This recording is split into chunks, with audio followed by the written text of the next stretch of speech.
നമുക്കിന്ന് കുടംപുളിയൊക്കെ ഇട്ട് തേങ്ങയൊന്നും ചേർക്കാതെ നല്ല ടേസ്റ്റി ആയിട്ടുള്ള ഒരു മീൻകറി തയ്യാറാക്കാം. ചോറിൻ്റെ കൂടെ ഈ ഒരൊറ്റ കറി മാത്രം മതി. കപ്പയുടെ കൂടെയൊക്കെ നല്ലൊരു കോമ്പിനേഷനാണ് ഈ കറി. ഞാനിവിടെ നെയ്മീൻ വെച്ചിട്ടാണ് ഈ കറി തയ്യാറാക്കിയിരിക്കുന്നത്. ആദ്യം തന്നെ ഒരു 3 കുടംപുളി നന്നായിട്ട് കഴുകിയെടുത്ത് ഒരു പാത്രത്തിലേക്കിട്ട് വെള്ളം ഒഴിച്ചു കൊടുക്കാം.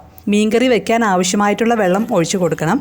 കൂടെ 1 ടീസ്പൂൺ ഉപ്പും കൂടി ചേർത്ത് തിളപ്പിക്കണം. വേറെ വെള്ളമൊന്നും കറിയിൽ ഒഴിക്കുന്നില്ല. ഈ പുളിവെള്ളമാണ് നമ്മൾ ഒഴിച്ചു കൊടുക്കുന്നത്. വെള്ളം തിളച്ചു വന്നതിന് ശേഷം 4-5 മിനിറ്റ് കഴിഞ്ഞാൽ സ്റ്റൗ ഓഫ് ചെയ്യാം. ഇപ്പോൾ പുളിയൊക്കെ വെന്ത് വെള്ളത്തിലേക്ക് പുളി നന്നായിട്ട് ഇറങ്ങിയിട്ടുണ്ട്. ഇനി നമുക്കിതൊന്ന് മാറ്റി വയ്ക്കാം. ഒരു 10 അല്ലി ചെറിയുള്ളിയും കുറച്ച് വെളുത്തുള്ളിയും 1 പീസ് ഇഞ്ചിയും ക്ലീൻ ചെയ്തെടുത്തിട്ടുണ്ട്. ഇനി ഇതൊന്ന് ചതച്ചെടുക്കണം. അടുത്തതായി ഒരു ചട്ടി ചൂടാക്കി വെളിച്ചെണ്ണ ഒഴിച്ചു കൊടുക്കണം. വെളിച്ചെണ്ണ ചൂടായാൽ 1/4 ടീസ്പൂൺ ഉലുവ ചേർത്ത് കൊടുക്കാം. ഉലുവ പൊട്ടി കഴിയുമ്പോൾ ചതച്ചെടുത്ത വെളുത്തുള്ളിയും ഇഞ്ചിയും ചുവന്നുള്ളിയും ഒക്കെ ചേർത്ത് കൊടുക്കാം.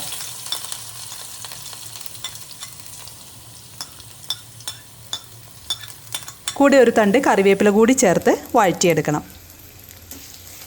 വെളുത്തുള്ളിയും ഇഞ്ചിയും പച്ചമണം മാറി നന്നായി വഴണ്ടി വരുമ്പോൾ നമുക്ക് പൊടികൾ ചേർത്ത് കൊടുക്കാം. 2 ടേബിൾ സ്പൂൺ കാശ്മീരി മുളക് പൊടി. കാശ്മീരി മുളക് പൊടി ചേർത്താൽ കറിക്ക് നല്ല കളർ കിട്ടും. അപ്പോൾ എന്തായാലും ഇത് ചേർത്ത് കൊടുക്കാൻ മറക്കരുതേ. 1 ടീസ്പൂൺ എരിവുള്ള മുളക് പൊടി, 1/4 ടീസ്പൂൺ മഞ്ഞൾപ്പൊടി. ഇതെല്ലാം ആഡ് ചെയ്ത് ഇളക്കി മൂപ്പിച്ചെടുക്കണം. മൺചട്ടി ആയതുകൊണ്ട് നല്ല ചൂടുണ്ടാകും. അതുകൊണ്ട് പൊടികൾ ആഡ് ചെയ്യുന്നതിന് മുമ്പ് സ്റ്റൗ ഓഫ് ചെയ്തിട്ടാണ് പൊടികൾ ആഡ് ചെയ്തിരിക്കുന്നത്. പൊടികൾ മൂത്ത് വന്നാൽ പുളിവെള്ളം ഒഴിച്ച് സ്റ്റൗ ഓൺ ചെയ്ത് കൊടുക്കാം.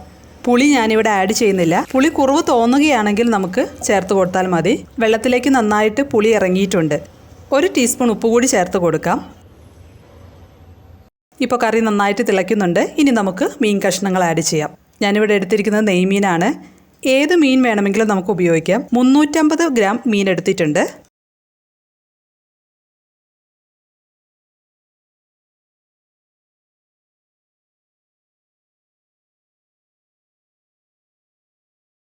മീനെല്ലാം ആഡ് ചെയ്ത് തിള വരുമ്പോൾ നമുക്ക് മൂടി വെച്ച് വേവിച്ചെടുക്കാം. ഇടയ്ക്ക് ഒന്ന് മൂടി തുറന്ന് ഇതുപോലെ ഒന്ന് ചുറ്റിച്ചു കൊടുക്കണം. തവിയിട്ടൊന്നും ഇളക്കാൻ പാടില്ല മീൻകറിയിൽ.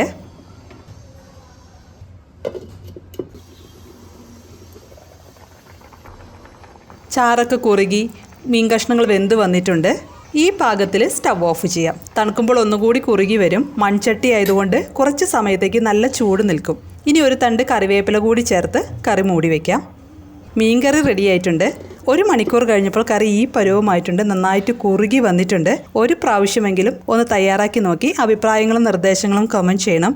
അതുപോലെ വീഡിയോ ഇഷ്ടമായാൽ ലൈക്ക് ബട്ടൺ പ്രസ് ചെയ്ത് ഷെയർ ചെയ്യാൻ മറക്കരുതേ. അപ്പോൾ ഒരു പുതിയൊരു വീഡിയോയുമായിട്ട് നമുക്ക് വീണ്ടും കാണാം. താങ്ക്